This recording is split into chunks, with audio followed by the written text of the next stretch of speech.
Lewis Hamilton crashed in the final practice session. What does that do to his confidence? And first of all, what does it do to his car? Can they get that fixed? Robert Kubica has pulled over to the side with smoke pouring from the rear of his Williams. We saw engine failure yesterday for Sergio Perez. He's gone back to the old spec engine. They've red flagged the session. Flames coming from the back of that Williams. Is this another Mercedes power unit failure, I wonder? The red flag helped them, but that's an impressive effort from the Mercedes team to get that car back on track. I think they'd have been out with or without the red flag. I'd have thought, but it's given them a bit of breathing space. Not the best of news if you're a fan of Antonio Giovinazzi or Alfa Romeo, the second car to retire from qualifying after Robert Kubica.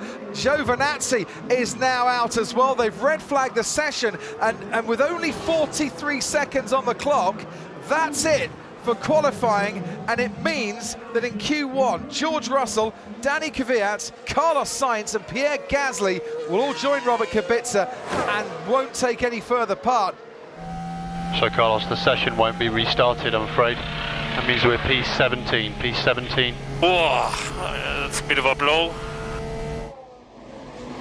We haven't talked about Daniel Ricciardo and the other Renault. He's been there or thereabouts, hasn't he? Sort of mid-top 10.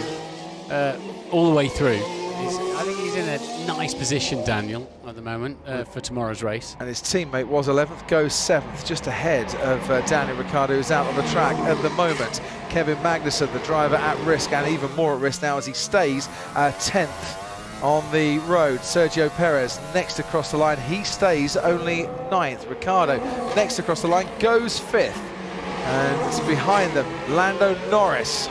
Out-qualified his teammate, 9-4 now so far this season. Can't get his car into Q3. Stays outside the top 10. Behind Lando Norris, Lance Stroll couldn't improve, but he's going to start at the back of the grid. Alex Albon, as we saw, didn't come out for another lap. Giovinazzi couldn't come out for another lap.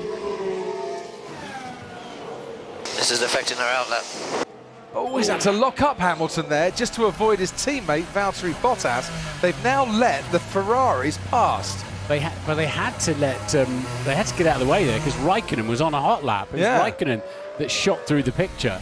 On board with Valtteri Bottas, behind Nico Hülkenberg, and then once again he wants to get on with it, and Hülkenberg going very, very slowly. But Hülkenberg wants the slipstream up the top of the hill, and Bottas doesn't want to give it to him. It's kind of ridiculous. Definitely lost a lot of front temp. Hamilton very fast through the middle sector, fastest man on a 43.9. And that's where Mercedes have been strong this weekend. Bottas goes on to provisional pole. Hamilton next across the line, beats his teammate, he takes provisional pole. Verstappen third fastest, but here come the two Ferraris. First of all, Charles Leclerc, 2 poles this season, provisional pole by over 0.6 of a second. His teammate Sebastian Vettel only good enough for third fastest. Charles Leclerc, the man on provisional pole, sets off for the final 4.3 miles of this qualifying session to see if he can extend his advantage and claim a third pole position in Formula One. He's so lightning fast that any slipstream Lewis Hamilton's trying to pick up from that Ferrari is disappearing fast, but he's still getting a bit of an effect by the time they get to the top of the hill. Leclerc a 10th up then, Hamilton a 30.5, Sebastian Vettel a 29.8. He's up on his teammate. It's a personal best for Hamilton, but still 6, 7 tenths shy. He'll pick it up some of that in the middle part of the lap, but Vettel then getting a lovely tow, a lovely slipstream to the top of the hill in 29.8 seconds. Let's see how that affects him in the middle sector because he's a bit closer to Lewis Hamilton than I think he might actually would have wanted. Charles Leclerc then plunging down to the lowest part of the track through the Fagnes chicane and onwards towards Stavelot and the curve at Paul Frere. The middle sector timing will come up now, and he's 2/10 up.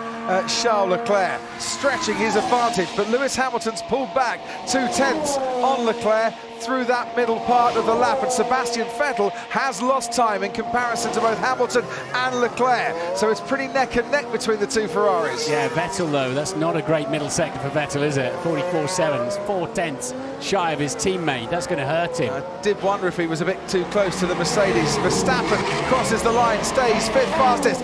Charles Leclerc goes quicker. He's on provisional pole. Lewis Hamilton on the front row with him. Can Sebastian Vettel make it a lockout? He can. It's a Ferrari front row lockout as it was in Bahrain. They have confirmed their pace here at Spa on this Saturday afternoon, and no wonder Toto Wolff looks just a little bit perplexed. They absolutely blitzed it on pace. So, pole position, P1, yourself, really good job. Come on, baby, yes, yes! Congratulations, guys. Slow back. 1, 2, boom.